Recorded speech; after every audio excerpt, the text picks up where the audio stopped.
Boa noite. Meu nome é Marques Diniz Cruzeiro, sou da empresa Lenderbook Company e sou neurocientista clínico, bacharel em estatística, psicopedagogo clínico e empresarial e também marqueteiro. E atualmente eu estou finalizando o curso de teoria psicanalítica. O tema que eu trago para vocês hoje, num total de 10 slides, é sobre compartilhando pensamentos. Eu espero ser bastante rápido e desenvolver uma ideia para que vocês percebam aquilo que eu estou tentando repassar de conhecimento para vocês. Esses conhecimentos são basicamente relacionados a neurociências que eu consegui coletar em livros e também conhecimentos de teoria psicanalítica, no qual eu tirei algumas observações e introduzi dentro desse conteúdo. Então vamos começar. Compartilhando pensamentos, de Marques Diniz Cruzeiro, neurocientista clínico, Lenderbook Company. É um oferecimento da marca Hort. Então, vamos raciocinar um estudo de nível para o funcionamento cerebral.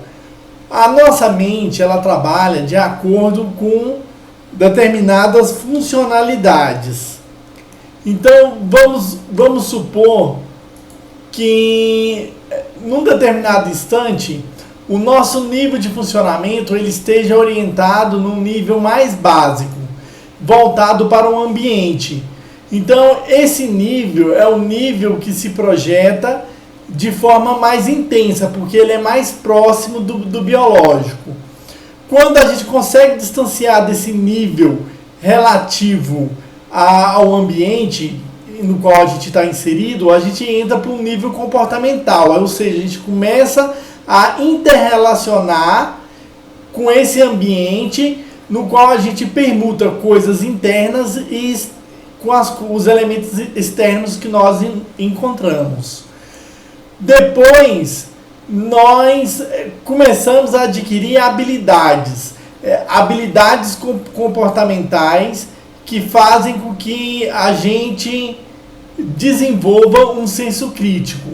E a partir desse senso crítico, a gente se baseia em um universo de crenças, no qual a gente instrumentaliza o nosso pensamento para que esse pensamento comece a desenvolver em termos de uma história que ela passa a repercutir em termos de criação de uma subjetividade que tem um princípio, um meio e um fim, como se fosse uma história literária realmente de nossas vidas, na forma de pensamentos. Só que essas crenças elas são construídas a partir de valores, ou seja, alguns elementos compostos dessa crença passam a repercutir mais severamente dentro de mim, porque eu amplio a sua importância e sua capacidade de me influenciar dentro de um agir. Isso vai gerando uma identificação, ou seja, a criação de uma personalidade no qual eu me restringo a um padrão, a uma conduta no qual todo o meu arcabouço de comportamentos, de valores, de crenças, de habilidades e ligações ambientais passam a incorporar dentro desse sentido que eu dou para a minha complexidade. E por último, o que há de mais avançado seria a espiritualidade, no qual eu já desligo dessa conexão ambiental e passo por uma conexão mais sutil, no qual essa conexão mais sutil vai me fazer entrar em contato com seres mais avançados ou para quem acredita em elementos superiores, como Deus, anjos e arcanjos, dentro da linha espiritual de quem segue esse tipo de informação. Ou simplesmente você se refinar em termos de pessoa e a partir desse refinamento você ser um elemento sutil dentro do espaço onde você está interagindo.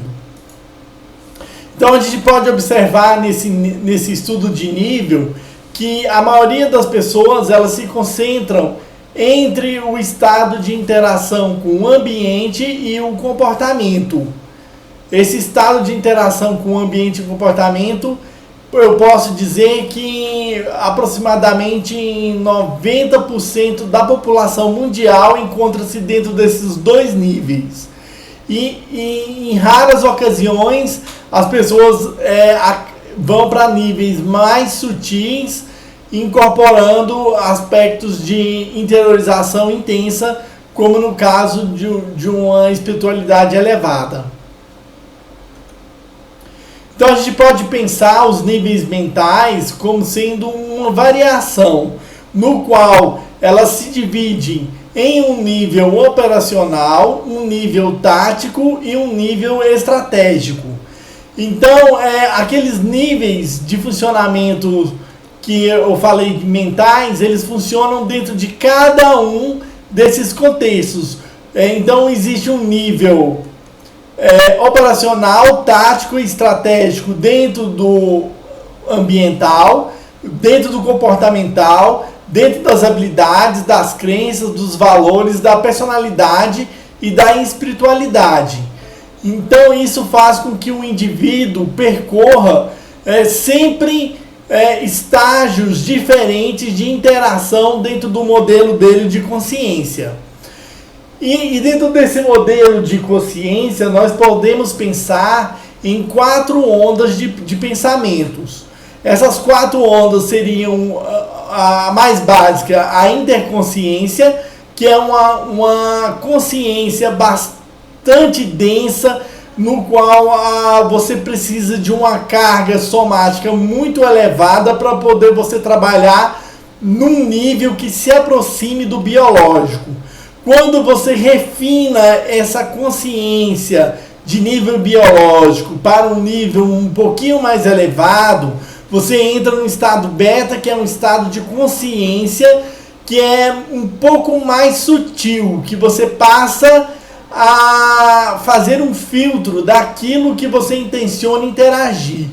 Por outro lado, quando você ainda continua a fazer um refinamento dessa consciência, você atinge um estado de paraconsciência, um estado teta, no qual você começa a elaborar processos reflexivos sobre aquelas situações básicas e rotineiras que você está lidando.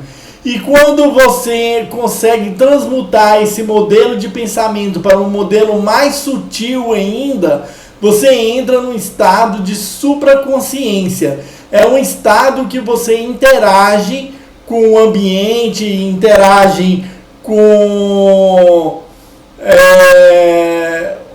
o comportamento, as suas habilidades, as suas crenças, os seus valores e a sua identidade ou personalidade, no qual você atinge um ápice de espiritualidade, onde você passa a não interferir no ambiente no qual você está condicionado a interagir. Mas esse não interferir não é um não interferir absoluto, é um não interferir no sentido negativo da palavra. Então a gente pode pensar, por exemplo, o estado de interconsciência como sendo os estados mais básicos dentro dessa pirâmide de nível de funcionamento cerebral, que seria basicamente o estado de interação ambiental e o estado de interação comportamental. A gente pode imaginar o estado de consciência como um acumulado de níveis que envolve desde crenças até o mais básico, que é o ambiental. E a gente pode imaginar também a paraconsciência como sendo um estado no qual incorpora desde do princípio ambiental até a parte de cristalização da personalidade da pessoa. E por último, o estado de supraconsciência seria o atingimento de um estado espiritual no qual o ser humano consegue fazer uma conexão íntima com o Criador, com aquele elemento que vivifica as suas pulsões de vida, que faz com que ele se torne um elo dentro da cadeia existencial. Então, vamos ver cada um desses estados. E vamos ver um exemplo de interconsciência, um estado alfa. Então, imagine uma pessoa no qual ela tenha uma difícil missão de conseguir organizar a sua casa. Então, a gente vê a cozinha dessa pessoa em um estado de completamente caos. E sobre a sua mente pairam os seguintes pensamentos: droga de pia, todos os dias eu enfrento a mesma bagunça, que inferno, vida ingrata, me dá dor nas pernas, nos braços, e o povo só sabe sujar, ninguém coopera, esse povo pensa que me passa a perna só sujando, eles me pagam, mais cedo ou mais tarde. Então, por aí dá para vocês terem uma ideia, o nível que a interconsciência canaliza os pensamentos do indivíduo. Já o estado de consciência poderia ser exemplificado a partir dessa construção. Primeiro, vou lavar os pratos, depois os talheres. Vou pedir ajuda para secar o que já consegui organizar.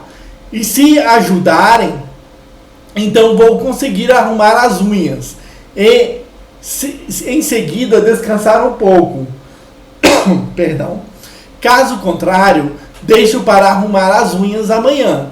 Então vocês percebem uma transição no qual a pessoa já consegue sair dessa estrutura de interação com o ambiente e já desgrudar do comportamento, no qual eles já demonstram uma certa habilidade e crença daquilo que ele carrega como compromisso para a realização da tarefa. E um estado de paraconsciência é um estado um pouquinho mais elevado, no qual eu exemplifiquei com a seguinte frase: primeiro devo limpar os utensílios com menor quantidade de gordura, para não afetar a qualidade do desinfetante. Assim posso maximizar os meus recursos de limpeza. Para evitar corrosão, devo me prevenir. Assim, não vou perder minhas digitais ou enfraquecer com químicos o meu corpo. Então vocês denotam que a pessoa já começa a se refletir dentro da atitude no qual ela está exercendo, que é lavar os pratos, e ao mesmo tempo uma preocupação no qual aquele fenômeno vai causar em termos de efeito para o seu equilíbrio. Então você pode perceber claramente que ela está em um ritmo reflexivo, no qual ela começa a se projetar dentro daquilo que ela está realizando, e no que ela projeta, ela consegue transferir outros conhecimentos acessórios para conduzir a atividade de forma mais satisfatória e menos danosa para o seu organismo.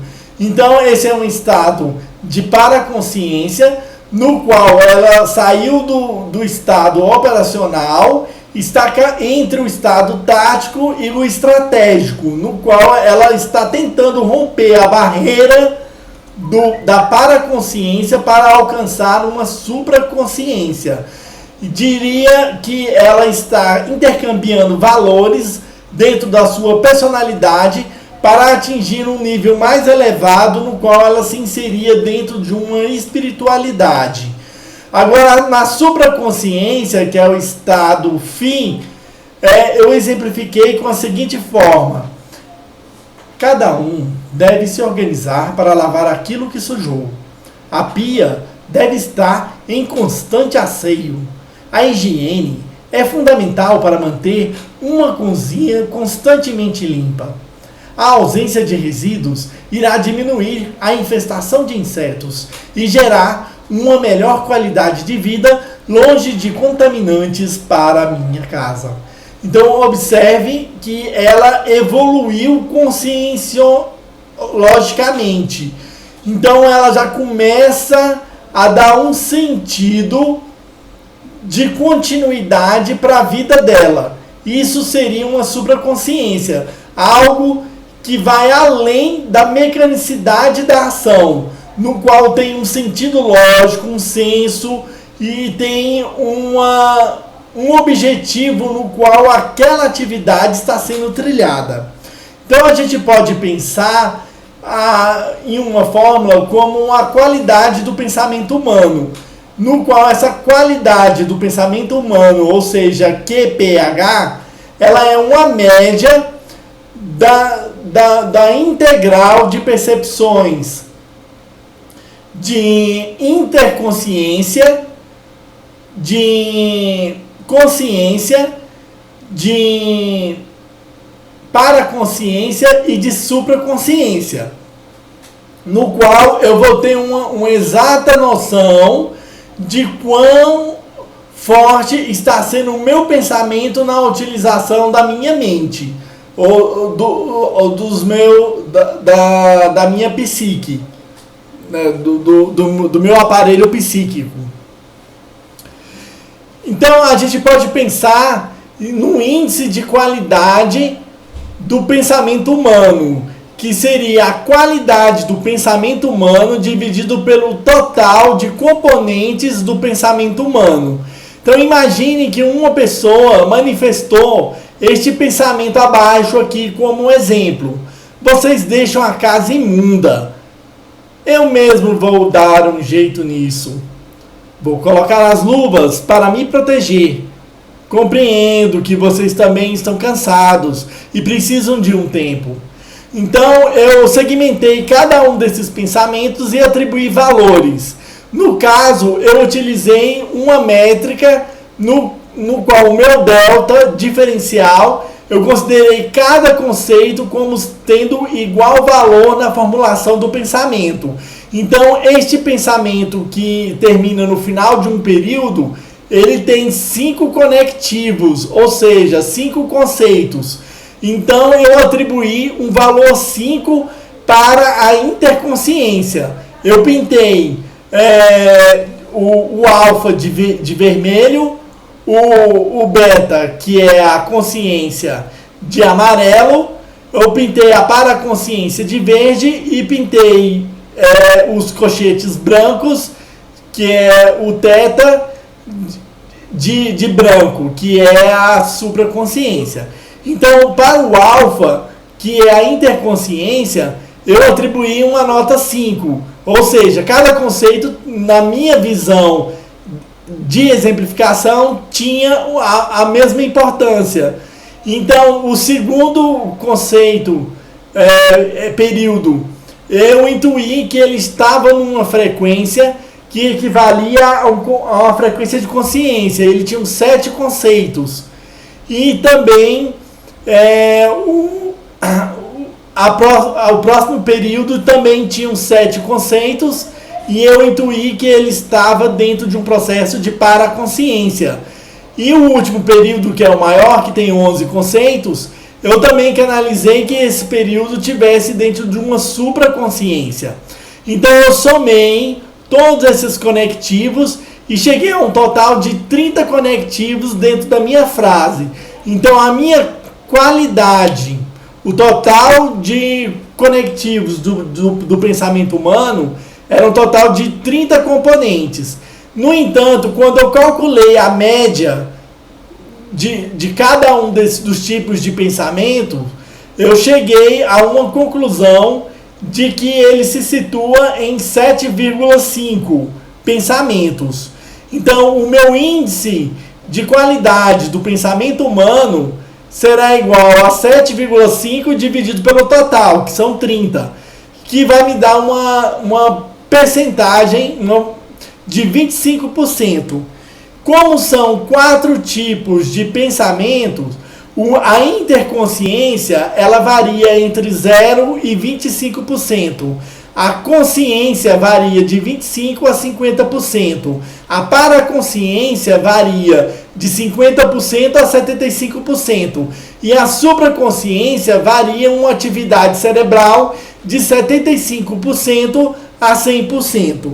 Então, eu deduzi que este pensamento no nível de 25% ele estaria dentro da consciência. Então, portanto, essa pessoa, dentro dessa linha de pensamento e raciocínio que ela está trilhando, ela trabalha em um nível de consciência, ou seja, no nível beta. Então, dá para ter uma ideia de como a pessoa está projetando e oscilando dentro das variações. Porque a gente não pode entender esse conjugado de possibilidades como sendo algo que não há uma interconectividade, ou uma intraconectividade seria a palavra mais adequada. Porque determinados núcleos de pensamentos podem estar mais básicos e outros núcleos de pensamento podem estar mais avançados. Então pode estar havendo interligações entre esses núcleos de pensamentos, de forma que o raciocínio gerado, que contém toda a formulação que se pretende gerar um contexto histórico para a pessoa, ele é nivelado por uma média, no qual essa média vai dizer qual é o verdadeiro nível que a pessoa se encontra. Se é interconsciência, consciência, paraconsciência e supraconsciência. E dentro de cada uma delas, nos dizer se ela caminha por um nível operacional, ou seja, mais próximo do limite inferior, ou se ela se concentra mais ao meio, que é o nível tático, ou o nível estratégico, no qual ela se aproxima da linha de conexão com a próxima estrutura de consciência. Por exemplo, no nosso caso, da pessoa que estava falando sobre a casa imunda, que deu 25%, ela se situa no limiar entre a interconsciência e a consciência. Portanto, ela está no nível operacional da consciência, porque ela caminha dentro do primeiro subnível dentro dessa linha de raciocínio. Concluir o pensamento. Espero que essas informações possam ser úteis dentro daquela linha e trajeto de raciocínio que estamos criando para a quantificação do pensamento, e também deixar claro que as estruturas de priorização e valorização e também de importância dos períodos, elas podem sofrer mutações de acordo com a valência que a pessoa atribui àquele contexto no qual ela gerou dentro de uma linha de raciocínio. O que isso significa é que não é pelo tamanho de conectivos que tem o pensamento que ele vai por si só dizer o quão importante é aquele conteúdo dentro de um nível de consciência, dos 4 que nós verificamos. Mas também existem outros fatores que podem ser adicionados ao modelo, e esses fatores determinar para esse indivíduo o quão desenvolvida está a sua linha de raciocínio em relação ao fator humano, ou mais próximo de elementos básicos biológicos, ou mais próximo de uma espiritualidade no qual a sua capacidade de interagir com o ambiente ela não é suficientemente agressiva ao ponto de fazer com que o equilíbrio ambiental seja deslocado quando esse indivíduo passa a interagir dentro do habitat consigo mesmo e com outros seres. Agradeço de coração. Qualquer dúvida pode entrar em contato em meu site www.lenderbook.com, ou se não, pelo e-mail lenderbook@gmail.com. Muito obrigado e até uma próxima oportunidade.